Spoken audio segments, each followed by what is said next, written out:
सप्रेम जय महाराष्ट्र. महाराष्ट्रभरातून शिवसेना एक वादळ या माध्यमाला पाहणाऱ्या तुम्हा तमाम प्रेक्षकांना, सर्व शिवसैनिकांना आणि तमाम झुरळांना सुद्धा माझा अनिश गाढवेचा, तुमच्याच पैकी एक झुरळ माझा अनिश गाढवेचा मानाचा जय महाराष्ट्र. गेल्या 2-3 दिवसांपासून आपण देशभरामध्ये उदयास आलेली ती चळवळ पाहताय. कशा प्रकारे तरुणांचा आक्रोश, तरुणांचा रोष तुम्ही कॉकरोच जनता पार्टीच्या स्वरूपात देशभरामध्ये पाहताय. उभ्या जगामध्ये हा एक चर्चेचा विषय झालेला आहे. उभ्या जगामध्ये, शब्द नोट करा, जगामध्ये, फक्त भारतातच नाही जगामध्ये हा एक चर्चेचा विषय झालेला आहे. एक असा पक्ष ज्याचं नाव आहे कॉकरोच जनता पार्टी, म्हणजे भारतीय जनता पार्टीला अतिशय साम्य असलेलं, साधर्म्य असलेलं हे नाव कॉकरोच जनता पार्टी. या सगळ्याचा उदय कुठून होतो? या सगळ्याचा जनक नेमका कोण आहे? आजवर तुम्ही पाहिलं असाल, कधीही न्याय व्यवस्थेच्या विरोधात भारतीय तरुण, कधीही न्याय व्यवस्थेच्या विरोधात भारतीय मन ही अशा प्रकारे व्यक्त होत नव्हती. न्याय व्यवस्थेच्या विरोधात तर कधीच नाही. न्याय व्यवस्थेला कायम परिमाण मानलं गेलं. न्याय व्यवस्थेने जे काही सांगितलं ते आचरणात आणलं गेलं. कारण न्याय व्यवस्था सांगते, देशाची न्याय व्यवस्था सांगते काहीतरी तथ्य त्यात नक्कीच असेल. पण पहिल्यांदा असं घडतंय, आज स्वातंत्र्यानंतर 70, 75, 80 वर्षानंतर पहिल्यांदा देशाच्या स्वातंत्र्यानंतर ही गोष्ट घडते की न्याय व्यवस्थेने एखादी गोष्ट सांगावी, त्याच्यामध्ये देशामध्ये संतापाची लाट उसळावी. म्हणजे पहा, आपली न्याय व्यवस्था आता कुठपर्यंत गेलेली आहे. देशाचे chief justice of India CJI Suryakant म्हणतात, या देशाचे यंगस्टर्स, तरुण हे झुरळासारखे आहेत.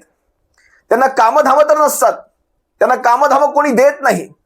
मग ते सोशल मीडियामध्ये जातात, मग ते मीडियामध्ये जातात, ते व्यवस्थेच्या विरोधात बोलतात, ते RTI ऍक्टिव्हिस्ट होतात, ते पत्रकार बनतात आणि व्यवस्थेच्या विरोधात बोलतात. चीफ जस्टिस ऑफ इंडिया हे इतकं सन्मानाचं पद, पण त्याची गरिमा आता शून्य झालेली आहे. तुमच्या आमच्या मनात, महाराष्ट्रातल्या करोडो शिवसैनिकांच्या मनात तर ती शून्य होतीच संबंध न्याय व्यवस्थेची. पण आता देश पाहतोय आणि तुम्हाला पाहायचंय, तुमच्या इलेक्ट्रॉनिक मशीन मध्ये तुम्ही ते घोटाळे करून, ते फेरफार करून तुम्ही मतदान इकडची तिकडे करू शकता. पण ज्या वेळेस तरुणांचं, बघा, फक्त तरुणांचंच मत त्या फॉलोअर्स मध्ये पडतं, म्हणजे एखाद्या कॉकरोच जनता पार्टी सारख्या 4 दिवसांच्या जुन्या त्या एखाद्या अकाउंटला ज्यावेळेस फॉलो केलं जातं, त्यावेळेस तुमचा घोटाळा तिथे चालू शकत नाही. आणि आमचं हे नशीब की कमीत कमी हे सारे सोशल मीडिया जे अकाउंट्स असतात, म्हणजे फेसबुक असेल, ट्विटर असेल, ज्याला आपण एक्स अकाउंट म्हणतो, इंस्टाग्राम असेल, युट्यूब असेल, हे परदेशी आहेत. हे आमचं नशीब. नाही तर तुमचे घोटाळे, तिकडचे नंबर्स, तिकडचे आकडे लपवण्यामध्ये सुद्धा पुढे आले असते. 4 दिवसामध्ये, म्हणजे विचार करा, तुम्हाला हे मी गुणोत्तर सांगतो, भारतीय जनता पक्ष हा एवढा जुना पक्ष, त्या पक्षाचे फॉलोअर्स आहेत 87 लाख आणि 4 दिवसामध्ये कॉकरोच जनता पार्टीचे फॉलोअर्स झाले 1,16,00,000. अजून आता हा 4था दिवस, अजून पुढे कित्येक दिवस, कित्येक महिने, वर्ष जायचे. जनरेशन झीची मुवमेंट देशामध्ये चालू झाली आणि या मुवमेंटचे जनक चीफ जस्टिस ऑफ इंडिया आहेत. कारण त्यांनी जर यांना झुरळ म्हटलं नसतं तर आज कदाचित ही कॉकरोच जनता पार्टी नावाची मुवमेंट, मी याला मुवमेंट हेच नाव देईल, चळवळ हेच नाव देईल, ही चळवळ कदाचित चालू झाली नसती. नेमके CJI काय म्हणाले एकदा ऐका. Youngsters like cockroach, they don't get any employment, they don't have any place in profession. Some of them become media, some of them become social media, some of them become RTI activists, some of become another activists, and they start attacking everyone. And you people file contempt petition because I go to, taking up the matter of as if there are already parasites in society who attack you people, who attack the system, and you want to join hands with them. No. I understand. ज्या वेळेस chief justice of India यांनी हे वक्तव्य केलं, खर तर माझ्या मनात पहिला प्रश्न आला, हे असले जस्टिस काय शिवसेनेचा न्याय करणार? हे काय शिवसेनेला तारखा देणार? देशामध्ये लोकशाही अंतिम घटका मोजत असताना यांना समलैंगिकांचे, यांना कुत्र्या मांजरांचे, यांना दिल्लीच्या प्रदूषणाचे, यांना शबरीमालाचे, यांना साऱ्या केसेस महत्वाच्या वाटतात, पण शिवसेनेची केस यांना महत्वाची वाटली नाही. जर आज शिवसेनेच्या केसवर वेळेत न्याय झाला नाही, आज जवळपास 4थं वर्ष चालू झालं, जर वेळेवर न्याय झाला नाही तर देशाची लोकशाही संपल्यात जमा आहे. कॉन्स्टिट्यूशनल ज्या केसेस आहेत त्यांना जर असा वेळ अशी दिरंगाई लागली गेली तर मात्र काही खरं नाही. विचार करा, ज्या गोष्टी आम्ही वारंवार सांगत असतो, ज्या गोष्टींवर आम्ही वारंवार म्हणत असतो की आता या देशामध्ये जनरेशन झीच काय करायचे ते करू शकते, म्हणजे एक असा वयोगट, जर तुम्ही या फॉलोअर्सचा वयोगट पाहिला, त्यांचा एव्हरेज काढलात, सरासरी काढलीत, तर त्यांचा एव्हरेज आहे हा 27 ते 30 वर्षांचा एव्हरेज. जर 4 दिवसात, आता ज्यांच्याकडे स्मार्टफोन आहेत म्हणजे त्या परिस्थितीपर्यंत ती पोरं आहेत, ही समजा 1,16,00,000 असेल, ज्यांच्याकडे ते नाहीत ते किती असतील? बेरोजगार या शब्दावर हे फॉलोअर्स तयार झाले. बेरोजगार, झुरळ. जर 1,16,00,000 लोक म्हणण्यापेक्षा तरुण 4 दिवसात फॉलो करत असतील तर विचार करा या देशातल्या बेरोजगारांची संख्या किती असेल, किती कोटींमध्ये असेल. पुढचे काही दिवस जर अजून मोजले तर जवळपास हा आकडा 5 कोटींच्या पुढे जाणार आहे. 5 कोटी. या 5 कोटी बेरोजगारांना तुम्ही कमी समजता, ह्यांना झुरळ समजता. मी तुम्हाला एक व्हिडिओ दाखव. या संस्थेचं म्हणजे या देशाच्या प्रशासनाचं रूप काय आहे. म्हणजे जरी हा व्हिडिओ मध्य प्रदेशातला असला तरी हे एक प्रातिनिधिक उदाहरण आहे संबंध देशातल्या तरुणांचं. एक तरुण उभा राहतो एका कार्यक्रम, कालचा व्हिडिओ आहे म्हणून मी तुम्हाला दाखवतो. मी जो माझ्या पाहण्यात आला, मला राहवलं नाही तुम्हाला दाखवण्याशिवाय. तरुण उभा राहतो, म्हणतो, एका मंत्र्याला म्हणतो, सर मुझ पे अन्याय हुआ है सर, मेरी बात सुन लीजिए, मुझ पे अन्याय हुआ है, मुझे बोलने दीजिए. त्याचा आवाज दाबण्यासाठी काय म्हटलं जातं माहिती? अतिशय सुंदर उदाहरण आहे हे तुम्हाला दाखवण्यासाठी. त्याचा आवाज दाबण्यासाठी भारत माता की जयचे नारे. तरुण म्हणतोय माझ्यावर अन्याय होतोय, इकडे भारत माता की जय. या असल्या हिंदू राष्ट्राकडे आपल्याला जायचंय. या असल्या हिंदू राष्ट्र हा केवळ एक बुडबुडा आहे. तुम्हाला तुमचे प्रश्न दिसू नयेत, तुम्हाला तुमच्या समस्या दिसू नयेत, तुम्हाला तुमच्यावरचा अन्याय दिसू नये यासाठी तुमच्या डोळ्यावर लावली एक झापडं आहेत, ते चष्मे आहेत, त्यातून तुम्हाला पलीकडचं दिसणारच नाही. तुम्हाला तेच दिसेल जे भारतीय जनता पक्ष दाखवायचा प्रयत्न करेल. तुम्हाला तेवढंच दिसेल जे भारतीय जनता पक्ष सांगण्याचा प्रयत्न करेल. आणि तुम्हाला तेवढंच कळेल जे भारतीय जनता पक्षाला तुम्हाला कळवून द्यायचं. एकदा हा व्हिडिओ पहा, तळपायची आग मस्तकात जाईल. पहा.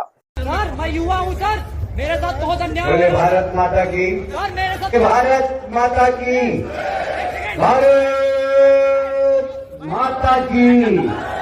मैं बिना किसी भूमिका के, क्योंकि समय काफी हो गया है सवाल करना और मुझे सर लगता है कि हमारा फ्रीडम ऑफ स्पीच है, फ्रीडम ऑफ स्पीच है। हाथ नहीं क्या समझ, फ्रीडम ऑफ स्पीच है, फ्रीडम ऑफ स्पीच है, फ्रीडम ऑफ स्पीच है। समस्या क्या है बता ना। सर समस्या है मेरे को व्यापक घोटाला का मास्टरमाइंड बोले भारत माता की, भारत माता की। मैं बिना किसी भूमिका के व्यापक घोटाला का मास्टरमाइंड यूआईटीआरजीबी भोपाल में पढ़ता हूँ मैं। यूआईटीआरजीबी भोपाल में मेरी फैमिली को मारा जा रहा है, मेरी फैमिली को मारा जा रहा है। तरुणांची ही अशी अवस्था. भारत माता की जय, त्याचा प्रश्न ऐका. भारत माता की जय. आता विचार करा, नीटचे पेपर फुटले, लाखो तरुणांचं वर्ष वायाला गेलं, मेहनत वायाला गेली, ढसाढसा रडले. ही लाखो झुरळं, त्यातल्या कित्येक झुरळांनी आत्महत्या सुद्धा केली आहे म्हणे. कित्येक झुरळांनी. ते बाहेर सुद्धा येणार नाहीत, त्यांचे आकडे बाहेर येणार नाहीत. ही झुरळं, यांना झुरळं म्हणता तुम्ही. चीफ जस्टिस ऑफ इंडिया, तुम्ही यांना झुरळं म्हणता. आणि मग आम्ही तुमच्यावर काही वक्तव्य केली तर म्हणायचं कंटेम्प्ट ऑफ कोर्ट, सुप्रीम कोर्टाचा अवमान, न्याय व्यवस्थेचा अवमान, आणि घाला आम्हाला गोळ्या.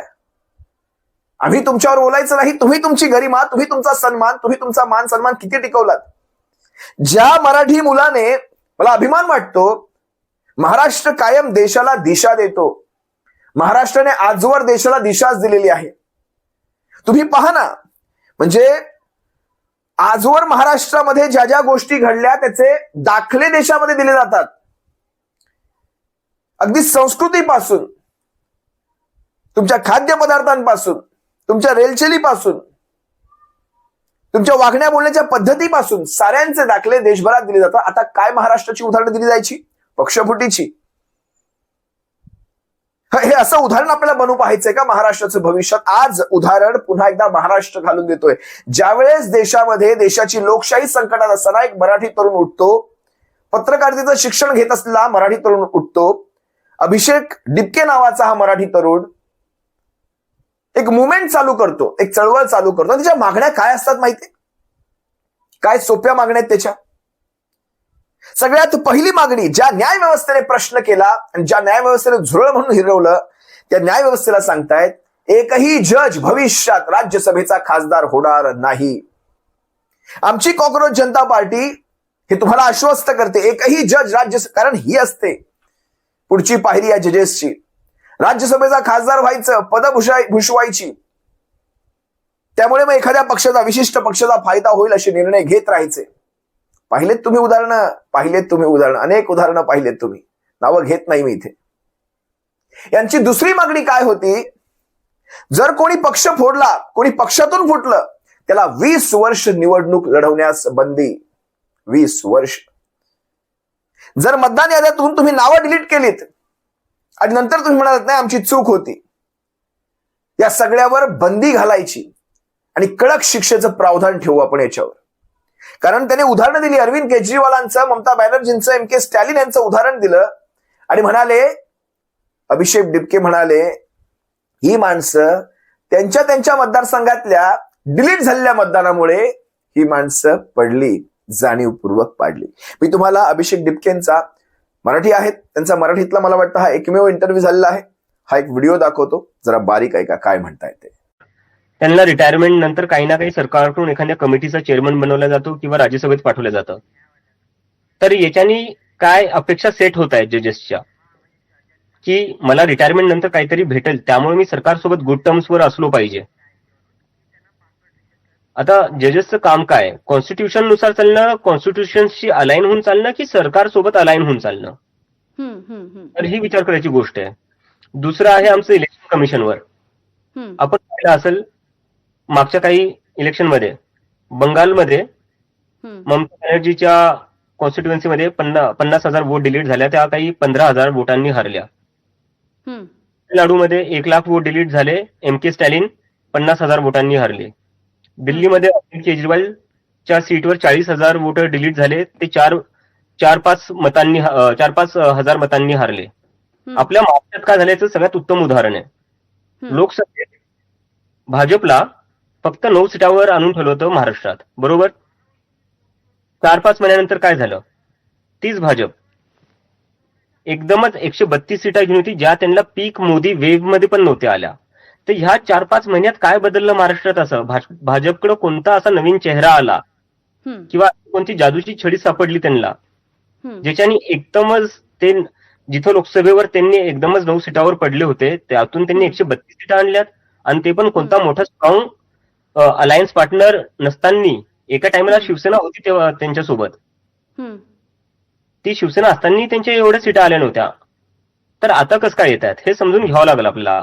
आणि जर मी एका टाइमला असं गृहीत धरू की जे वोट डिलीट होत आहेत त्याचा भाजपला काही फायदा होत नाही, असं मी गृहीत धरतो. आणि असं मी हेही गृहीत धरतो की इलेक्शन कमिशन खूपच न्यूट्रल राहून खूपच इमानदारीने आपलं काम करतंय.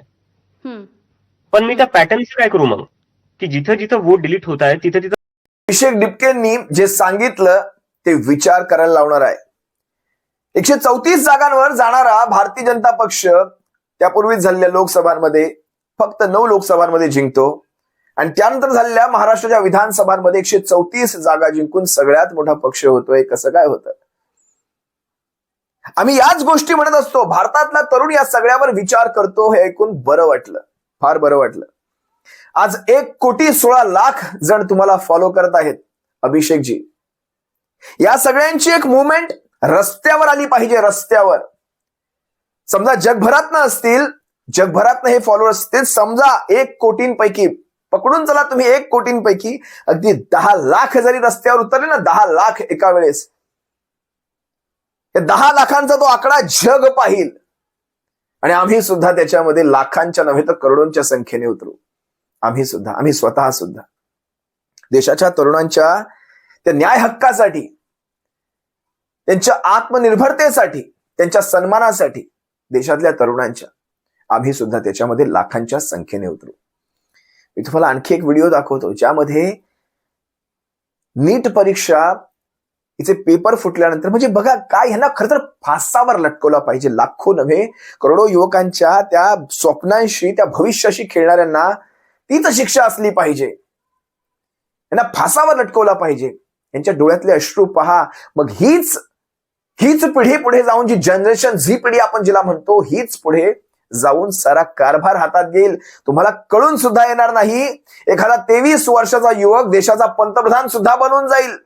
ज्यावेळेस या सगळ्या मुवमेंट या सगळ्या चळवळी आपलं उग्र स्वरूप घेतील त्यावेळेस 23-24 वर्षांचा एखादा तरुण तुम्हाला देशाचा पंतप्रधान झालेला दिसेल.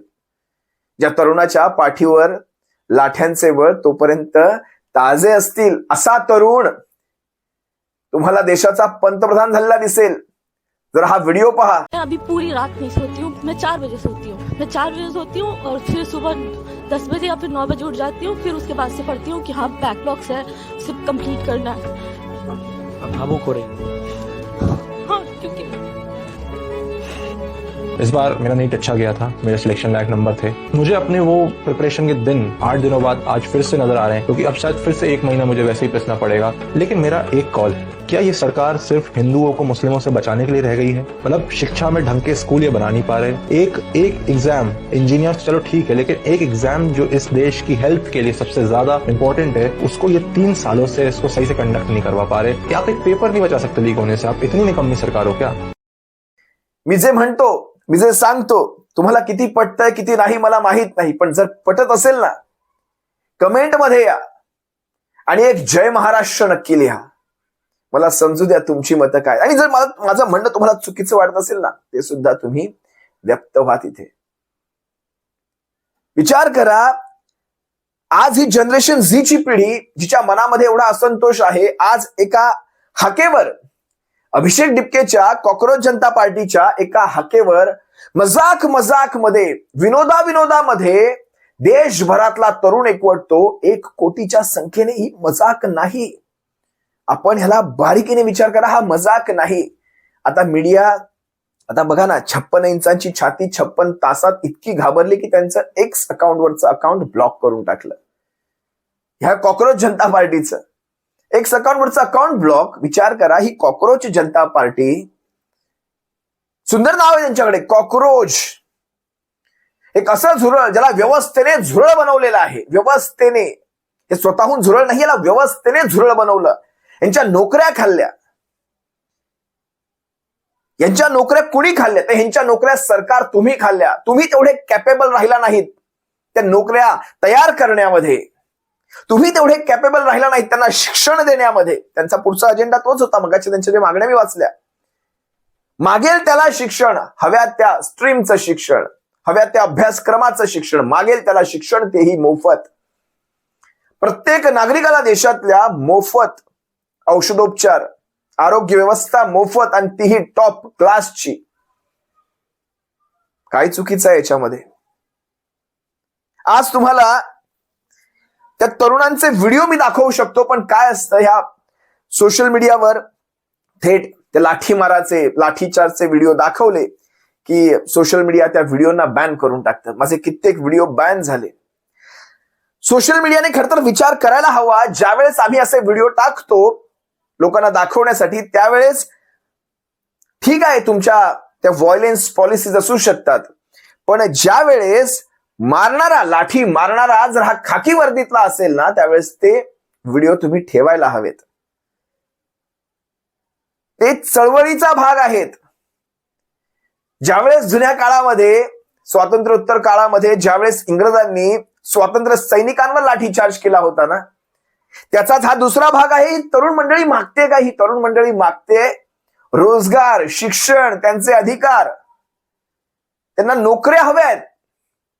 आज 10-10, 12-12 हजार रुपयांमध्ये 12-12 तास काम करणारा तरुण सुद्धा आम्ही पाहतो त्याचं आयुष्य तो वायाला घालवतोय.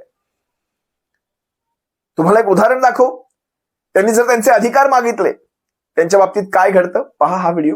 ज्यावेळेस रोम जळत होतं त्यावेळेस रोमचा राजा वाद्य वाजवत फिरत होता. अगदी तशीच परिस्थिती आहे आपल्या देशामध्ये. देश जळतोय, देशाच्या तरुणांच्या मनामध्ये आक्रोश आहे, तरुणांना मारलं जातंय, तरुणांना लाठ्याकाठ्या पडतायत. अशा परिस्थितीमध्ये आपल्या देशाचे पंतप्रधान हे परदेशामध्ये सहलींसाठी जात आहेत. अशा परिस्थितीमध्ये त्यांचे मेलोडी चॉकलेट सोबतचे व्हिडिओ येतात, त्यांचे खिखी हसतानाचे व्हिडिओ येतात. तरुणांनो, विचार करा, आपण नेमकं कुणाच्या हातामध्ये आपल्या देशाला देऊन बसलेलो आहोत. वेळीच सुधरवायला हवं या गोष्टी. खरं तर मला दया पोलिसांची येते. त्यांच्या मनात कुठेही इच्छा नसते या तरुणांना लाठीचार्ज करण्याची, या तरुणांना डांबण्याची, पोलीस स्टेशनमध्ये घेऊन जाऊन जेलमध्ये डांबण्याची. त्यांच्या मनात कुठेही इच्छा नसते, कारण त्यांची ही मुलं आज बेरोजगार आहेत. आज त्या पोलिसांच्या नोकऱ्या ह्याही काँग्रेस सरकारच्या काळातल्या आहेत. त्यांच्या मनात कुठेही इच्छा नसते या तरुणांवर हात उचलण्याची, पण त्यांना ते करावं लागतं. शेवटी आदेशाचे पाईक आहेत ते. मी पोलिसांचं समजू शकतो. हा तरुणांचा आवाज दाबला जाऊ शकत नाही. ही जनरेशन झीची एक सिरियस मुवमेंट चालू झालेली आहे. जे नेपाळमध्ये घडलं, जे बांगलादेशात घडलं, त्याच दिशेने आपला भारत दौडत आहे. एका दिवसात म्हणजे 3-4 दिवसांच्या त्या काळामध्ये जवळपास जर 1,16,00,000 तरुण जर त्या चॅनलवर येऊ शकतात, त्या माध्यमावर येऊ शकतात, तर विचार करा आपला देश किती अस्थिर आहे. त्याच्यामध्ये किती, त्या तरुणांच्या मनामध्ये किती राग आहे, क्रोश आहे. हा आक्रोश कधी, म्हणजे ही कॉक्रोच, ही झुरळ कधी भारतीय जनता पक्षाचं ते कमळ खाऊन जातील कळणार सुद्धा नाही. जनरेशन झीला इतकं हलक्यात घेऊ नका. भारताच्या रस्त्यावर ज्यावेळेस ही जनरेशन झी उतरेल, त्यांना तुम्हाला नियंत्रणात आणणं शक्य होणार नाही. इतकी ही व्यापक मुवमेंट असेल. त्या तरुणांचा आक्रोश वेळीच ऐका, वेळीच सुधरा. जर वेळीच सुधारलं गेलं नाही तर भारतात तेच पाहायला मिळू शकेल कदाचित, जे तुम्ही नेपाळमध्ये पाहिलात, जे तुम्ही बांगलादेशात पाहिलात, जे तुम्ही श्रीलंकेमध्ये पाहिलात. भारताच्या आजूबाजूच्या देशांमध्ये जे घडलं ते उद्या भारतात घडायला वेळ लागणार नाही. तुर्तास तुम्हा सर्वांची रजा घेतो. कॉक्रोच जनता पार्टी हा काही विनोद नाही, ही मस्करी नाहीये, हा मजाक नाही. हा कुणीही उठलंय आणि एखादा पक्ष असं नाहीये. ज्यावेळेस त्या कॉक्रोच जनता पार्टीच्या झेंड्याखाली 1,16,00,000 3-4 दिवसात जमा होतात, हे फार वेगळं वळण घेतंय भारताचं राजकारण. पाहूयात, या सगळ्यावर आपण पुन्हा पुन्हा व्यक्त होऊयात. आपल्या सर्वांचा पाठिंबा या कॉक्रोच जनता पार्टीला आहे. सर्वांचा, तमाम शिवसेनेचा पाठिंबा या कॉक्रोच जनता पार्टीला असेल. तरुणांसाठी उभ्या राहणाऱ्या, हा काही राजकीय पक्ष नाही, पण तरुणांसाठी उभ्या राहणाऱ्या ह्या मोमेंटला, या चळवळीला आपला सर्वांचा पाठिंबा असेल. सप्रेम जय महाराष्ट्र. काळजी.